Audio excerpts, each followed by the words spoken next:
Have you ever reached something that you once prayed for and still feeling the same? Not sad, not ungrateful, just quietly confused, like something inside you whispered. This was supposed to feel different.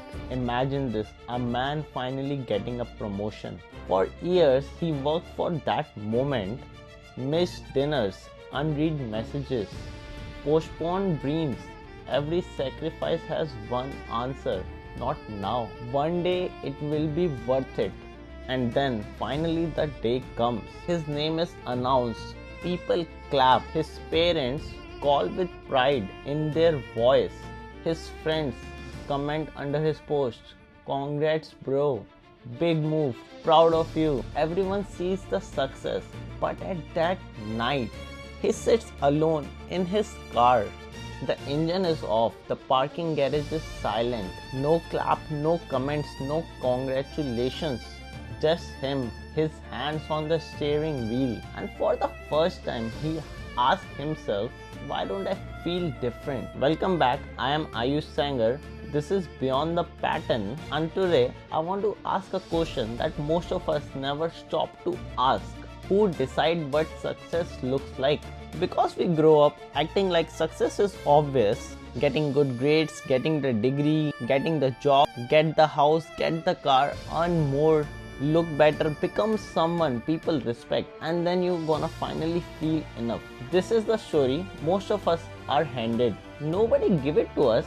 It happens slowly, like a layer by layer, through family, through school, through society, through social media, through comparison, through fear. And before we understand what we truly want, we are already running. But here is a strange part. Most of us can't really define success. They absorb it from the parents who says choose something safe, from the school when the marks become the identity, from society when money becomes proof, when visibility becomes value, from culture when people ask what do you do, how much do you earn, what car do you drive, when you are buying a house, when you are getting married, what is next, always what is next. And slowly success stops being a question, it becomes a script, and most of us spend years performing that script that we don't even wrote. I have felt this in my own life. When I came to Canada, success don't feel like a motivational quote. It feels like a survival, permanent residency, better job, more money, better lifestyle, standing on your own feet, being able to say I made it. Honestly, two things matter when you move to the new country. You are not just chasing a dream, you are carrying a pressure, a fear of failing in a place where nobody is waiting to save you. You want to prove your sacrifice was worth it. You want your family to feel proud. You want to look at your life and say, I don't waste this chance. So first I thought once I become stable, I will feel safe. Then I thought once I gonna earn more money, I will feel free. Then I thought once I get a better job, I will feel respected. Then I thought once my video gonna grow, I gonna feel validated. And then I thought once the channel becomes successful, I will become who I want to become and who I'm meant to be. But something strange keeps happening again and again. Every time I got closer to one finish line, my mind quietly move it forward. It says, good, but now reach to the next one. More money, more views, better content, more respect, more proof, more. And one day I realized I was not just chasing success anymore. I was chasing for the feeling that I thought success gonna give me. Safety, respect, freedom, validation, control, proof that I was not behind, that I was not wasting my life, proof that I matter. And that scares me, because if success is the only feeling that we are chasing, then what happens when it never arrives? What happens when the goal is reached but the hunger still remains inside? Pattern becomes deeper. The problem is not the ambition. Ambition is not bad. A good job is not bad. Wanting a better life is not bad. Problem begins when you never ask, who taught me what better means. Maybe the life you are building is not fully yours. Maybe it belongs to your parents' fear. Maybe it belongs to your culture expectations. Maybe it belongs to the social media scoreboard. Maybe it belongs to the younger version of you who made the decision when he was or she was insecure. And now your adult life is still obeying it. Think about a student. They are 17 or 18. Everyone asking them to choose their future: engineering, medicine, law, business. Many people don't even know who they are till that. Still, they are expected to choose what they want to become. So, they choose the safe path, not because they love it, because everyone around them says this has scope, this has money, this has scope, this has respect, this is security. 4 years later, graduation days come. Photos are so good. Parents are proud, relatives are happy, everyone says you did it. But later, when the noise disappears, students look at the degree, then look at the job and feels something they cannot even explain. They achieve the goal, but they cannot recognize the life that is attached to it. A thought appears: I know what I achieved, but I'm not sure what I've become. This is not a failure.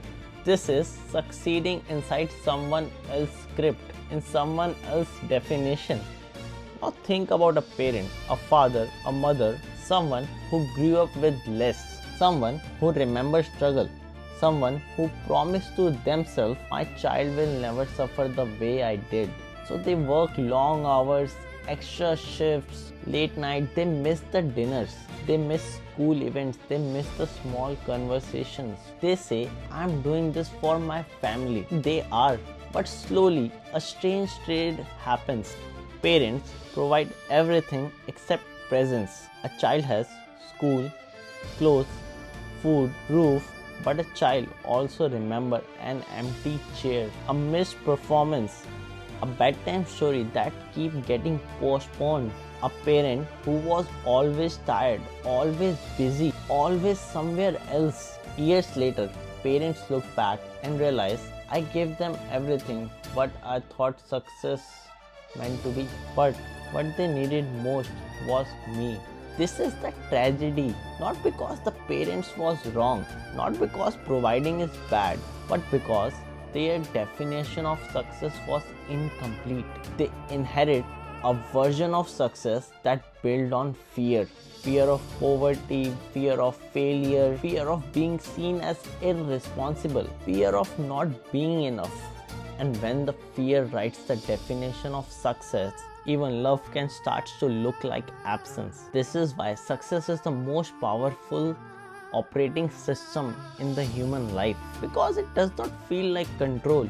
It feels like a common sense. Of course you should earn more, of course you should be climb higher, of course you should be respected, of course you should prove yourself, of course you should never slow down. But let me ask you something, who said so? Who decide a bigger title means better life? Who decide being busy means valuable? Who said money only proves success? Who decide that rest is laziness? Who said if your life does not impress people, it's not successful? Most of us never question this because everyone around us is also running.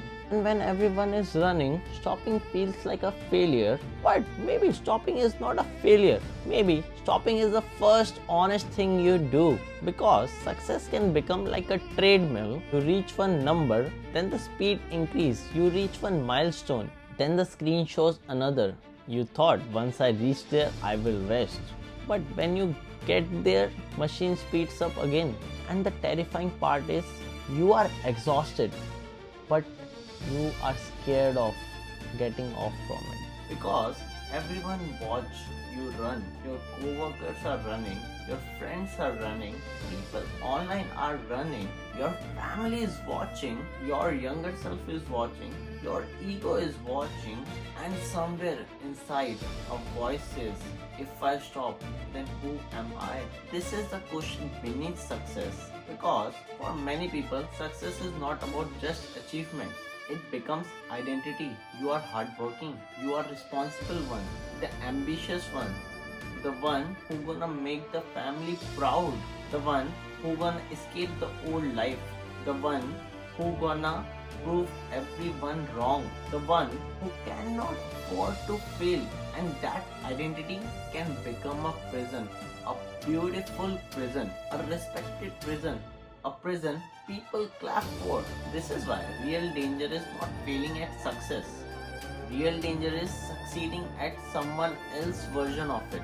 Failures hurt, but success in the wrong direction quietly takes your whole life. It can take your time, your health, your relationship, your peace, your curiosity, your real desires. And by the time you ask, is this really what I want? You may have already spent years becoming someone that you only pretended to be. Again, I'm not saying ambition is wrong. I'm not saying money doesn't matter. I'm not saying quit your job or studying or building something. That would be too simple and honestly not the real life. Real life has bills, responsibilities, family pressure, immigration pressure, survival pressure. Dreams cost money, my friend. Freedom often needs stability. So, this video is not against the success. It's against the unconscious success. It's against the dream that was just handed to you. It's against sacrificing your life for a version of achievement that you never personally choose. The goal is not to stop climbing. The goal is to ask whose mountain I am climbing. Because imagine your whole life climbing, every year higher, every sacrifice takes you higher, every sleepless night takes you higher, everyone below is cheering, you are doing great, keep going, you are almost there, and then one day you finally reach at that point, the top. You look around and quietly realize that was never my mountain. That moment is painful, but that moment is also the beginning of freedom, because when you realize the dream was inherited, you can finally begin to design your own. Maybe your own version of success is not smaller. Maybe it is just more honest. Maybe the success is having enough money but also having enough peace to enjoy it. Maybe success is about making your parents proud, but meanwhile not to lose yourself to fulfill their dreams. Maybe success is building something big but not becoming empty in the process. Maybe success is being respected by the world but still being known by the people who loves you. Maybe success is not about escaping the ordinary life but learning how to be fully present in it. Maybe success is not one another thing. Maybe the problem is that we are learned or taught to measure the human life with one ruler: money, title, status, visibility, achievement. But human life is not one-dimensional. You can be rich and lonely, respected and exhausted, busy and empty, admired and unknown to yourself. You can win publicly but lose privately and no one notices it, because the world is very good at noticing the visible success, but it is terrible at that your soul still feels home in your own life. So maybe the real question is not that am I successful? Maybe the real question is, does this version of success requires me to abandon myself or not? Because if the answer is yes, then that success is not success, bro. Maybe it's a performance. Maybe it's a survival wearing expensive clothes. Maybe it's a fear pretending to be an ambition. Maybe it's an old wound trying to become a trophy. Maybe success is just a revenge with a nicer name. And maybe that's why reaching the goal sometimes feels empty. Not because the goal was meaningless, but because the goal was carrying a promise that it could never fulfill. A promotion cannot give you a self-worth. A car cannot give you a peace. A degree cannot give you an identity. A house cannot give you a belonging. Views cannot give you a purpose. Money can buy comfort, but it cannot answer the question, am I living a life that actually belongs to me? The answer has to come from somewhere deeper. And maybe this is where we begin. Not by destroying our goal, but by questioning them. Ask yourself, what am I chasing? And then ask something deeper. Why do I want it? Do I want money because I want freedom? Or because am I terrifying of being seen as a failure? Do I want status because I value excellence? Or I need people to finally see or make me feel respected? Do I want better life because it is truly aligned with me? Or am I trying to win a competition that I never consciously entered? The what is the surface, the why is where truth lives. And sometimes when you ask why long enough, you realize that dream is not yours. Sometimes it belongs to your fear. Sometimes it belongs to your parents. Sometimes it belongs to your culture. Sometimes it belongs to someone that once made you feel small. But it does not have to stay that way. Because once you see the pattern, you can interrupt it. Because once you see the operating system and you are not fully inside it, you can still work hard, you can still build, you can still dream. But this time, you are awake enough to ask, is this mine or scripted? Is this a life I want to keep paying with my time? Is this the person that success turns me into? Because success is not just about what you get, it's also about what you become while chasing it. That part matters, maybe more than the goal itself.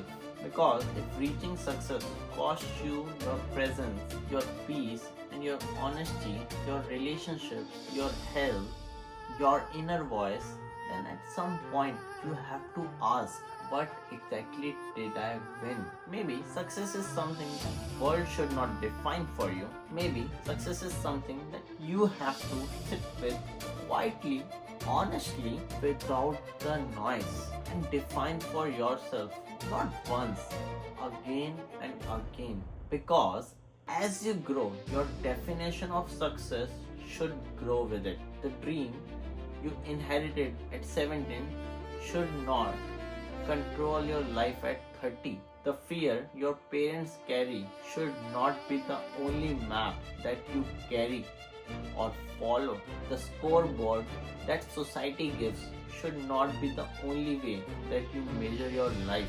You are allowed to ask for more, you are allowed to want more, but you are also allowed to ask more of what? More of money, more of peace, more of freedom, more of meaning, more of time, more love, more truth. Because more without a direction is just another treadmill. And maybe that's the real trap, not the success, but never defining what success means before giving your life to it. So tomorrow or tonight or next time when you catch yourself chasing something or the next thing, pause, not for the long time, just enough to ask that one question. If nobody has ever showed me what success is supposed to look like, what kind of life I would actually build for myself. Not the life that looks best online, not the life that wins most applauses, not the life that makes everyone comfortable, not the life that proves I was right, the life that feels true, the life where ambition does not erase peace, the life where progress does not destroy presence, the life where you are no longer just successful but awake. Because maybe the goal was never to stop climbing. Maybe the goal was finally to choose the mountain. I am Ayush Sanger. This is beyond the pattern. The answer was never the point. The question was. Until next time, keep looking beyond the pattern.